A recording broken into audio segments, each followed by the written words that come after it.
Hi, I'm Cas and I've covered virtual reality for the last 6 years where I used and reviewed all the headsets I talk about today, so hopefully I can help you decide. Thank you to Autonomous for sponsoring a portion of this video, more about them in a bit. VR technology has grown immensely over the last few years. When the real world locked down, many turned to the virtual world and bought a VR headset. Not just for gaming, but it has also been proven effective for education, increasing productivity, working out, boosting mental health, and so much more. More users also mean more money in the industry, which means more innovation. So every new VR headset seems to have significant advancements. They get more realistic and immersive with new features, better visuals, and much better comfort than a few years ago. And it's still growing fast and changing every few months. Many headsets are currently being developed and older ones are quickly becoming ancient. That's why, to help you keep track of all this, I wanted to take a look at both the best VR headsets this year and talk about the ones launching very soon. Subscribe to stay up to date about VR and join me beyond reality. Let's start with the best VR headsets. On number 1, we have the Oculus Quest 2, now also known as the Meta Quest 2. The Quest 2 is a standalone headset for $399 US. Unfortunately, it has increased in price since its release, but it's still one of the most affordable ones. Standalone means you can explore virtual worlds without needing extra equipment like an expensive gaming PC. You also do not need additional sensors as it has inside-out tracking with 6 degrees of freedom for the headset and controllers, which means it can track where you're looking or moving on its own. The Quest ecosystem has the biggest library of content right now and exclusives you cannot play anywhere else. And although it's a standalone, you can still connect it to a PC if you have one. This lets you play Steam VR games, extending the library even more. Over the years, the software has matured with many extra features like mixed reality and hand tracking. Since they've been updating it for 2 years, it performs better than newer standalone headsets. It has a nice and clear picture with an LCD and a total resolution of 3664 x 1920, but the headset is only sharp if you set the lenses to match the distance of your eyes, and unlike other headsets, you don't have much freedom to set it how you like, as it only gives you 3 fixed settings, so if you're out of range, the visuals might look blurry. Comfort is also not great out of the box, so most users mod the strap to make it more comfortable. So the headset is powered by a mobile chip, the Snapdragon XR2.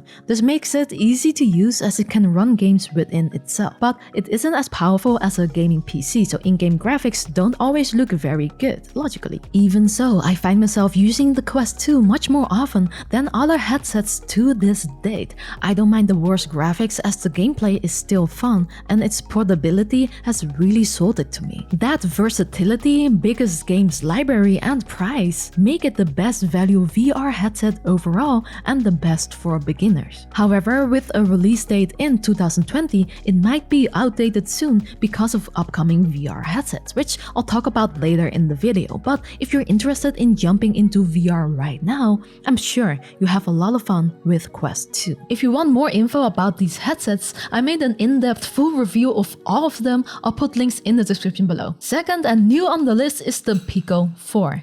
It's their first consumer headset in the West and was released just 2 months ago after TikTok owner ByteDance bought Pico. Many say ByteDance is trying to compete with Meta's Quest 2, and they actually are doing a fantastic job. The Pico 4 is as versatile as the Quest 2, with all the same standalone features and more for a better price from 429 euros, taxes included. However, it's only available in certain countries in Europe and Asia. The US might come later, but this isn't confirmed yet. For now, if you're from the US, you can buy it using workarounds, and it is worth looking at it because it has some nice improvements. Like the Quest, it has self-contained tracking, mixed reality, hand tracking, and the ability to play PC VR games. It also runs on the Snapdragon XR2 processor, which has the same benefits as any standalone headset. It's easy to use, but logically games don't look as great as on PC, as the mobile chip will limit it, but since it's the same chip, it looks similar to Quest 2 games. The Pico software is newer though, so many of the features work well enough, but it's not as good as on Quest. Yet, The company promised to update the headset continuously, so it should improve over time. What is better out of the box are the new lenses and displays that offer excellent visual quality with a resolution of 4320 x 2160 in total. While the colors look a bit washed out, everything looks incredibly sharp. It's the highest resolution on a consumer standalone so far. The headset design also makes the Quest 2 look ancient, as the Pico 4 is lighter and much slimmer. It makes it a very comfortable headset out of the box. Mixed reality is also a step up, as it's the first consumer headset with color pass-through, meaning you can view your real world through the headset in color, which adds fun use cases. It isn't as depth correct as with the Quest Pro, but much better than Quest 2's mixed reality. But Pico 4, being the new kid on the block, needs to catch up in content. But they've done incredible work over the last few months with the game library growing by the day with many similar games to Quest 2. The downside is that it misses exclusives like Beat Saber, Resident Evil 4, and soon Iron Man VR, as Meta has been collecting VR companies. Given time, the Pico 4 can become the biggest competitor to Quest, and I root for them, but it needs to catch up first. If you trust a company to do that, it is a great option. Next is the Meta Quest Pro, the latest standalone headset released by Meta in 2022. It is the company's enterprise-focused headset and the most expensive one at a whopping $1,500 for 256 gigs. I include this headset here because even though I don't recommend it to gamers because of its price, it is my new go-to headset for VR. And while Meta says it's not a gaming headset, it uses the exact same software as the Quest 2, so all the same standalone features and games are supported. For those who don't care about price, or maybe your company is buying one, I think it's worth looking at this headset. I have a few reasons for that. It uses upgraded lenses and mini LED displays that support local dimming backlights. This offers great looking colors and contrasts, even with a lower resolution of 3600 x 1920 in total. No other standalone has been able to achieve that. It also has a depth correct color pass-through, which makes it even comfortable for me to walk around outside in crowded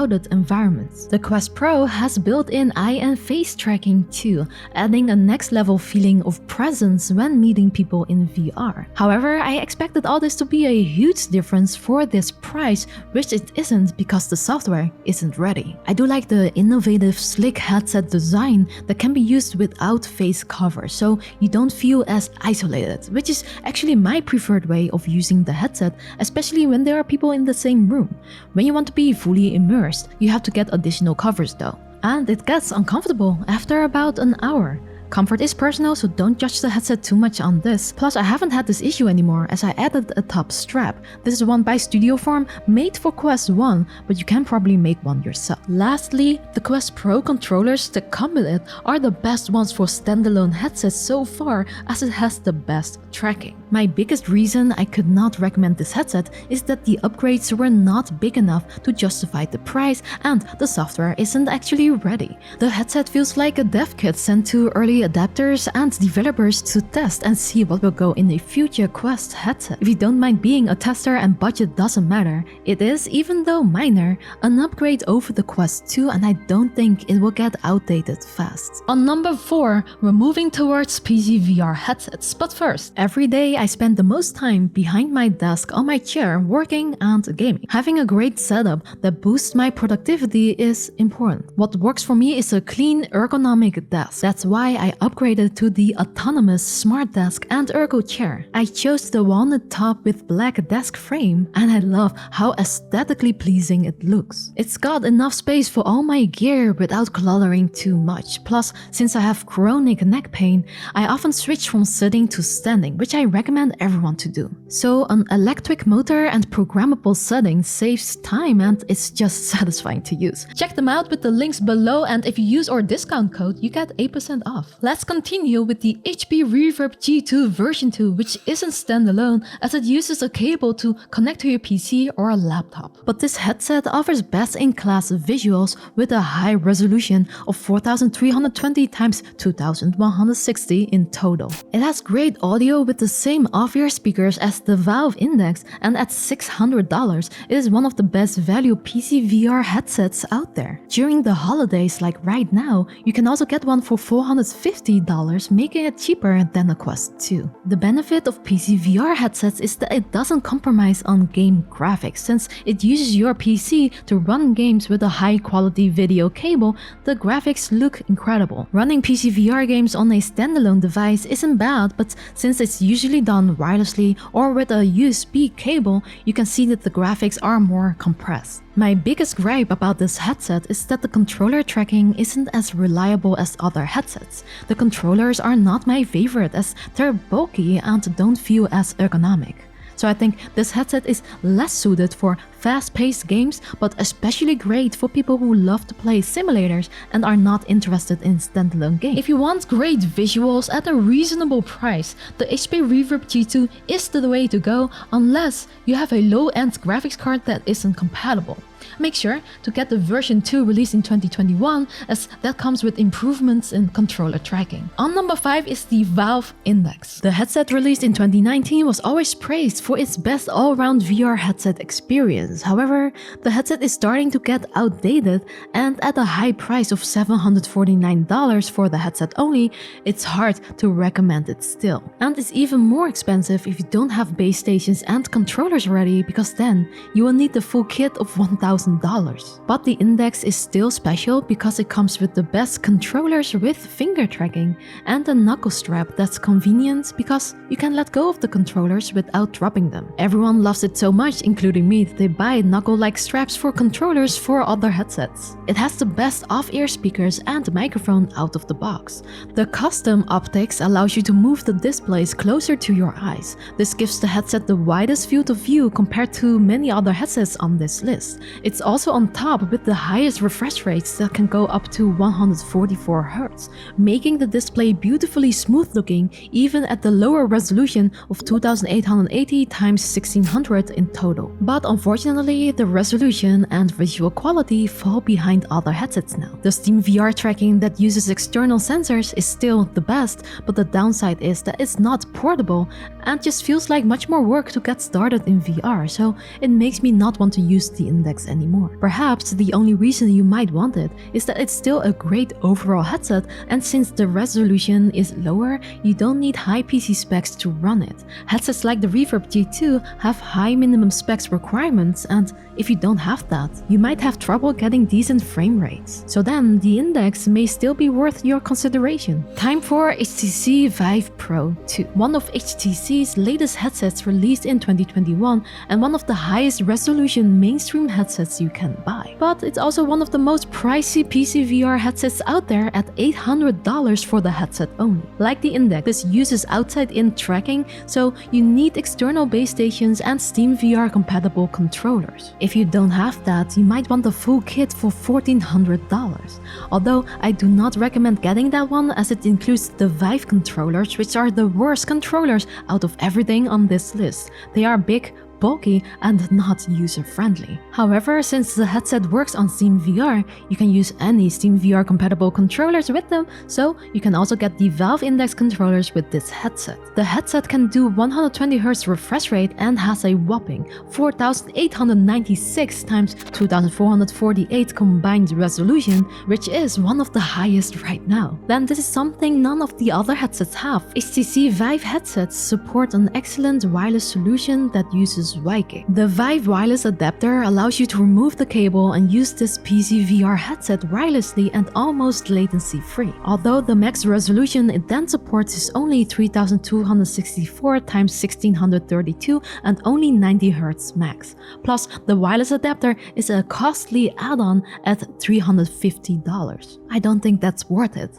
And everything else about the headset is average at most, but it is a good quality headset as HTC has been around ever since the beginning. However, I don't think getting this headset just for the extra resolution is worth it unless That's the only thing you find important. Final on the list before we move on to the upcoming headsets is the Vario Aero. This headset was also released in 2021 and is currently the highest fidelity headset out there. But it also has the price tag to prove it. Hello, $1,990, and that's just for the headset only. So, like the previous headsets, you will need to buy base stations and controllers. It runs at 90Hz max, but the dual mini LED displays offer an amazing 5760 x 2720 total resolution, the highest of them all, and it looks stunning.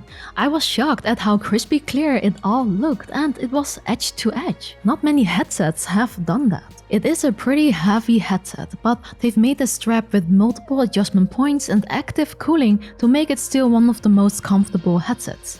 It includes eye tracking too, but before none of the competition had this feature, and now the Quest Pro has it and has more software to support it, so other headsets might surpass this one as better value. I guess the Vario Aero is for the prosumer who needs the best visual quality. I think it's mostly suitable for people who use VR more seriously, like for education or simulators. For those who want the best of the best but don't want to be tied to meta, the Aero is worth looking at. By the way, if you enjoyed the video so far, leave me a like as it supports us tremendously. Here's a picture of my kitty too, thank you. So those were the top VR headsets on my list. Whatever's not on this list, I don't recommend getting, as either they're just bad or new ones are coming. So let's talk about these upcoming VR headsets, and let's start with the ones coming in the short term. On number 1 is PlayStation VR 2, the successor to the PSVR with many cool upgrades. You can buy one for $550 and it starts shipping on February 22, 2023. No longer will it have the outdated bad tracking with the old PlayStation camera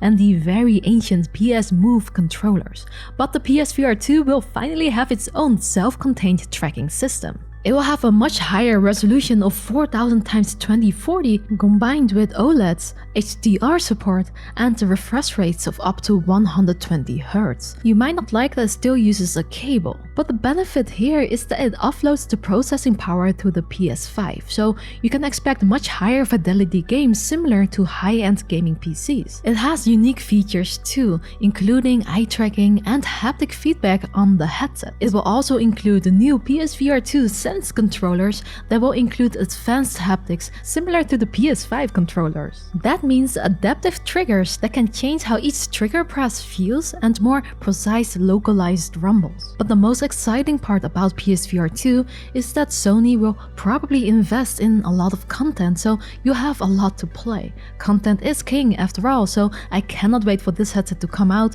Of course, I can't tell you what the headset is like yet, but I pre-ordered one, so I will review it when it releases. Now, this company used to be a bit questionable. Pimax started on Kickstarter, then overpromised and under-delivered. However, they seem to have stepped up the game in recent years, updating the software and hardware, and they do seem a lot better than before. Their upcoming headsets are the Pimax Portal, Crystal, and Reality 12K. The Pimax Portal is a hybrid VR headset. It can convert between a Nintendo Switch-style handheld and a snap-in VR headset display, much like the Samsung Gear VR, but unlike it, fortunately, the Portal includes a Snapdragon XR2 chip and can do self-contained motion tracking like many standalone headsets. We tried it out during Immersive Tech Week in Rotterdam, and I was surprised at how good the visuals were. However, it had a distortion issue, which Pimax quickly told me they are fixing, but that's not great news, so we'll have to wait and see,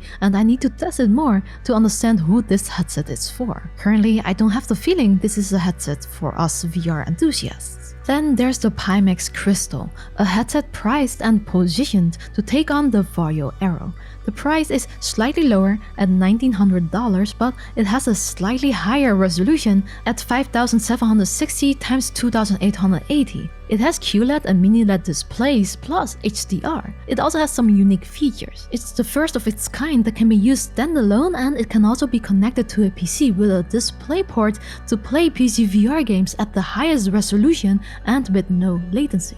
It will have eye tracking, support for wide gig wireless adapter, a high refresh rate, inside-out tracking, and more. What makes this one different from their more expensive headset, the Reality 12K, is that it has lower resolution and a lower field of view. Yes, the Reality 12K, which you can get for $2,400, aims for an ultra-high resolution and an ultra-wide field of view that Pimax is known for.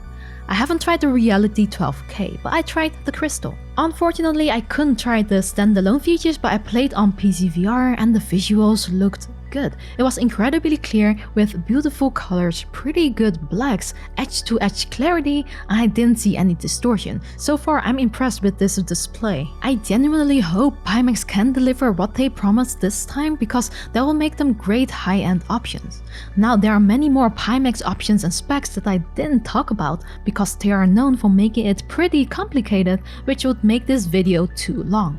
Pimax told me they will have improvements at CES 2023, and since we'll be there, we'll check it out, so more in a future video. Another headset coming out is the Lynx R1. A bit of a different headset as it's more focused on AR, but it can do standalone VR too.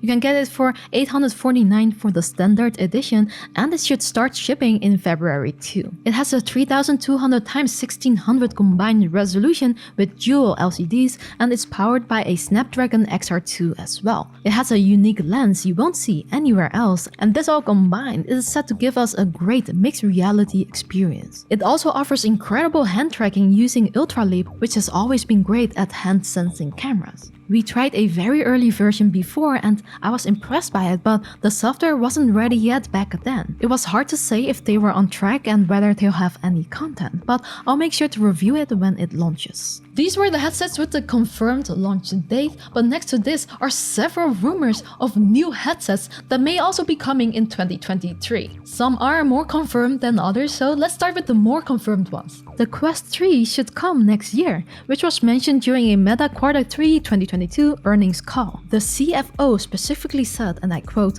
"Costs are driven by the launch of our next generation of our consumer Quest headset later next year." Earlier, Mark Zuckerberg also said the Quest 3 should be in the price range of $300 to $500. Now, this isn't confirmed and is just a rumor, but it is expected to have the newest Snapdragon XR2 Gen 2 processor, which might be twice as powerful as the Quest 2 and would give it much higher fidelity graphics on higher resolution. At least we now know it's in the works and should come next year unless something happens that will cause hardware delays. If Meta really announces this headset, it will probably come during Connect, which is usually around October. HTC Vive has also been teasing a new VR headset with, again, a few cryptic tweets that they are unfortunately known for. The captions they went with this time was "go small or go home" and hinted it would be sold to consumers. Now the specs and images you're seeing right now are leaked by Sadly It's Bradley. They're only speculation, but it looks like the new headset might be light and small in form factor, just like the Vive Flow,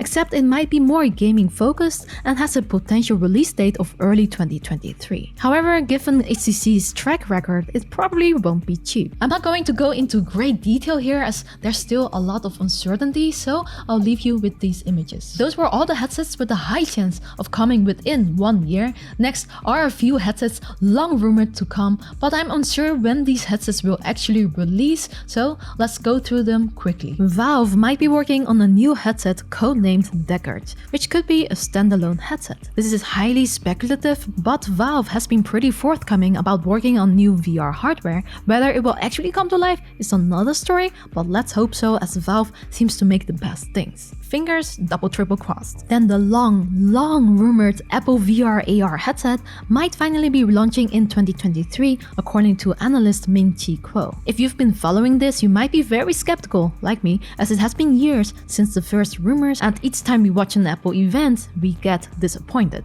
However, there seems to be too much evidence for this product to never make its landing. The latest news is that the headset has surfaced in trademark filings with the name Apple Reality Pro, and the suspected operating system for this headset has potentially been renamed to XROS, suggesting a focus on VR and AR. It's expected to take on the Meta Quest Pro. And that's most of it. I hope this helps you a little in deciding which headset to buy. Many aspects of a VR headset can be personal, so I recommend buying headsets where you can return them. If they don't look or feel great, try out different ones, as it could be that others may be better suited for you. You might have noticed that some brands didn't make this list, and usually that's because I don't recommend getting them. Stay away from random brands that don't have a lot of reviews, as they're generally not that good and could make you motion sick. And if you're interested in the VR ecosystem now, you're probably better off not waiting for upcoming ones. Some of these products could come like the next year, but it could also take years, and by then you might have missed out on lots of fun times in VR. Let me know what VR headset you're getting in the comments below. Are you buying your first one or are you upgrading? And any VR or AR headset you would like me to review, put it down there and I'll try to make it happen. Thank you for watching, please subscribe and like to stay up to date, and a special thanks go to our lovely champies. Tot later in VR.